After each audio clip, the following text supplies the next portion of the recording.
Thanks for joining me on this video. In this video, I'm going to show you some clips from the Saturday afternoon part 2 of the Always Rejoice Jehovah's Witness Convention. And in this talk, I'm specifically focusing on Stephen Lett and a talk that he delivered. Now, if you want to see the entire video and the whole of the Saturday afternoon, then I recommend going to the Jehovah's Witness website, jw.org, and checking it out for yourself. But what I've done is I've just taken clips and put them together for the purpose of this video. Now, the question is this the utterings of a deluded man who represent the governing body of Jehovah's Witnesses and their delusional perspective? Check this video out and let me know your thoughts.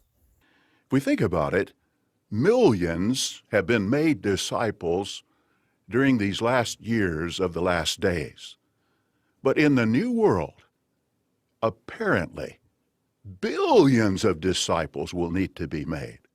And likely, we will carry on this work of disciple making in the new world for centuries, not just decades, as the case in the last days. And undoubtedly, disciple making in the new world will be even more joyful than disciple making now. Now, we said before it's indescribable joy to make a disciple now, but why will it be even more enjoyable? Well, think about the environment. Satan the devil will be gone. That'll be like a 100-pound block off all our shoulders. The spirit of the world will no longer exist. That spirit of the world exhaled by Satan, because Satan will be locked in the abyss, and you could say it'll be airtight. He'll not be able to exhale the spirit of the world from there. One government will rule the entire earth. All human governments will be gone. And think of this. Never again, never ever, will the unrighteous outnumber the righteous. They will always be the minority. So this wonderful environment will undoubtedly make disciple-making even more exhilarating in the new world. All those in the memorial tombs will hear Jesus' voice and come out. All in the tombs. So you notice it's guaranteed. It is going to happen. Not maybe good possibility. It's going to happen. And it's going to include the righteous and the unrighteous. But now here's a question. Why will the righteous who are resurrected need further education? Well, even though they're already servants of God, they will need to learn details concerning fulfilled prophecies, the outworking of God's purposes, things that have happened since they died. They'll need to be brought up to speed, so to speak. And how much they'll need to be taught will depend largely upon how long ago they died. They will also need help to continue in their righteous course and to obey the things written in the scrolls. Revelation 20, verse 12, talks about these new scrolls. It says, I saw the dead, the great and the small, standing before the throne, and scrolls were opened. The dead were judged out of those things written in the scrolls according to their deeds. And the Watchtower said this about those new scrolls. Wait a minute. Who said what about the scrolls? And the Watchtower said this about those new scrolls. So, the Watchtower is now the authority, not the Bible? And the Watchtower said this about those new scrolls. It said, these scrolls will most likely set forth Jehovah's requirements for mankind at that time.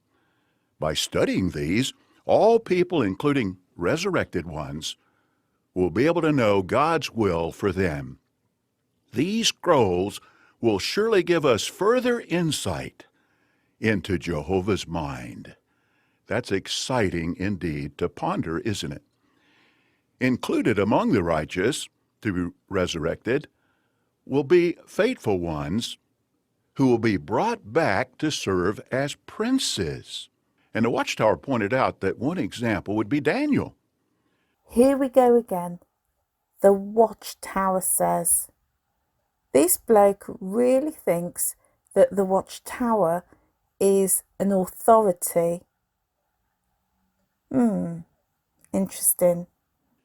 Well, he's rested in the grave for some 2,500 years, but he'll stand up in the resurrection, and he'll take his position as one of these princes, as pointed out in the Watchtower. Now, of course, Daniel and others like him will need to be brought up to speed, updated, trained for their assignments.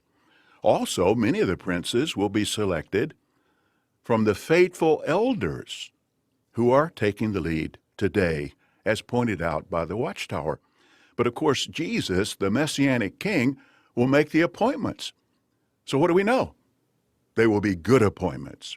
They will be princes who will truly love the people and faithfully carry out all the directions of the heavenly government. Also included among the righteous to be resurrected will be many of our loved ones who may have thought they would live to see the end of this system, but they died in the last days. But now what a joy it will be for you, brothers and sisters, to welcome these ones back and teach them about all the things that have happened since they died. They'll need to be brought up to date so they can help in this great disciple-making work. An example, I think, of my mother.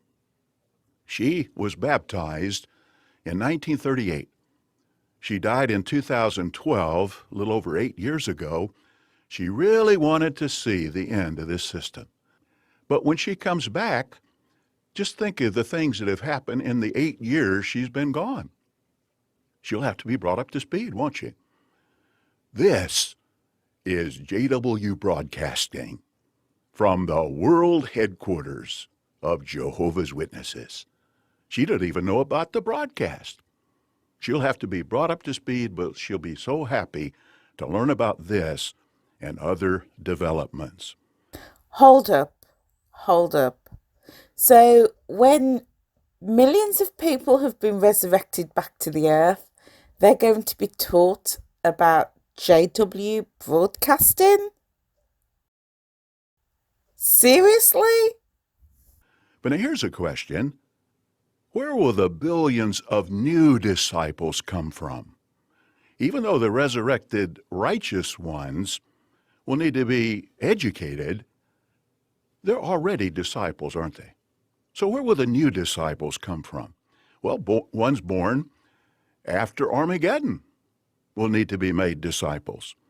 Also, there'll be a vast multitude of unrighteous ones who will return from the grave.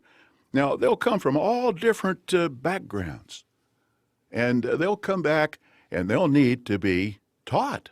They'll need help to accept Christ's ransom, to obey the things that are written in the new scrolls, because most of them will know nothing. Now, maybe some studied a while, but death prevented them from continuing, but most will know nothing, completely unaware about the good news. And as we said, they'll come from all time periods, locations, cultures.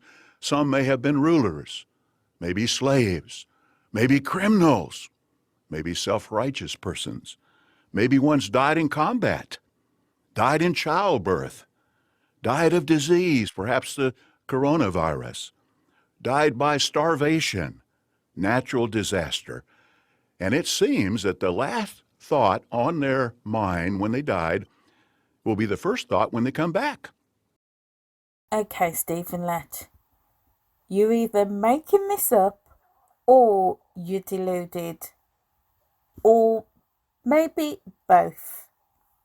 I was thinking about the men who threw the 3 Hebrews into the fiery furnace and they died because of the heat. They'll come back with a vivid memory of that situation. Are you for real, Stephen Lett? Okay, okay, you're pushing this a little bit too far now. So there's nothing in the Bible to substantiate and back that up. And what you're saying is so far fetched, you can't even quote it from the Watchtower. Okay, you're having a laugh now, mate. You're having a laugh. And yet they'll have to be taught what happened after they died, how those three Hebrews came out unharmed, see. Just imagine all these backgrounds of ones coming back. Imagine situations that could develop. Here's just an example. Imagine a former ruler had hundreds, maybe thousands of slaves who catered to his every desire. Now he comes back in the resurrection, and his overseer is one of his former slaves. And he tells him, gives him direction, loving direction, but direction, to plant a tree in a certain location. Now, will he humble himself? Interesting, interesting possibilities. Think of the atheists who will be resurrected. Here they ate Jehovah's food, they drank his water, they breathed his air, they walked on his ground, never gave him any credit, never acknowledged him at all. Makes us think of the illustration of the pig under the apple tree. He gobbles up the apples off the ground, but he never looks up to see where they came from. Now, we may not use that illustration with these atheists that come back, but they will have to be helped to see what a selfish life they lived. And now they're going to have to praise Jehovah, acknowledge, give him honor, glory, and worship. Will they do so? Well, it'll be up to them. But you, brothers and sisters, will help such ones. In fact, let's just ponder. Some of these ones will come back by means of some artwork. Okay, mate, you've lost the plot. You're up the creek without a paddle. You've lost the plot, mate. Totally lost your balls. Some of these ones will come back by means of some artwork. And the Watchtower said this: faithful Christians who died shortly before the end of Satan's system will likely be among the first ones raised. We can also expect an early resurrection for the faithful men of old who will serve as princes. Many will need to reject false religious ideas that they believed in Satan's world. Reject false religious ideas? Yes, absolutely. Such as the ones that pour out of the Watchtower and which you, Stephen Lett, and your colleagues also purport and spew out. Reject them indeed. That's what we must do now. Here's just an example. Imagine one who really believed that all good people go to heaven.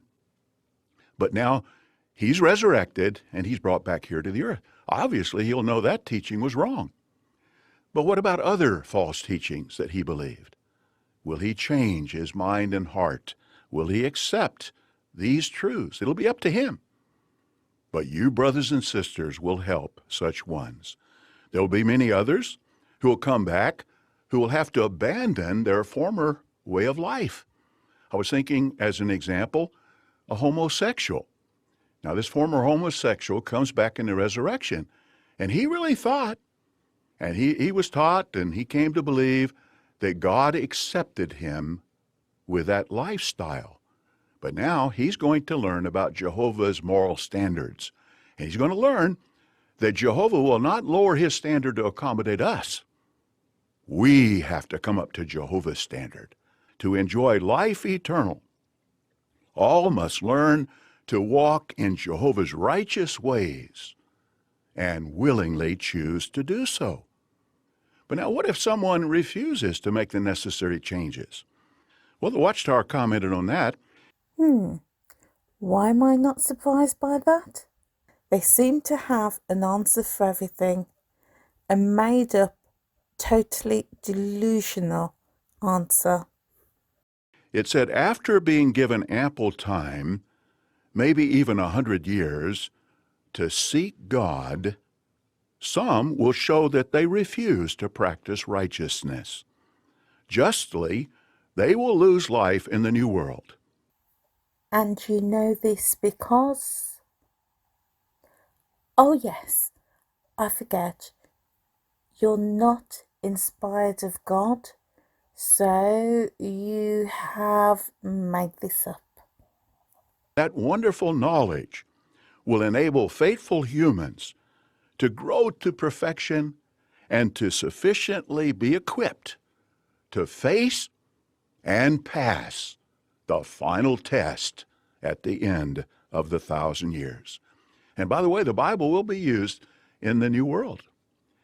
You will unleash the power of God's Word and the power of the scrolls by showing these new ones scriptures. You will use good illustrations to help them reason. You will use enthusiasm to motivate. You will show empathy, especially for ones who have scars as a result of a horrible life in Satan's old world. You will also use conviction and scriptural reasoning to reach their heart. So, what do you think?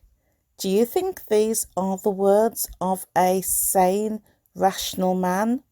Or do you think it is the utterings of a delusional leader of the Jehovah's Witnesses, cult, organisation and religion? I will leave that up to you to decide. Thanks for being with me here on this video. I hope you found it interesting and insightful as to what the Jehovah's Witnesses preach and teach and their views for the future. I hope you found this of interest. If you've not hit that red subscribe button, please feel free to do so, but also leave your comments in the comment section below. Let me know what you think. Also, if you found this video of interest, then please hit that thumbs up button. Okay guys, thanks for being with me here, and I will see you on another video.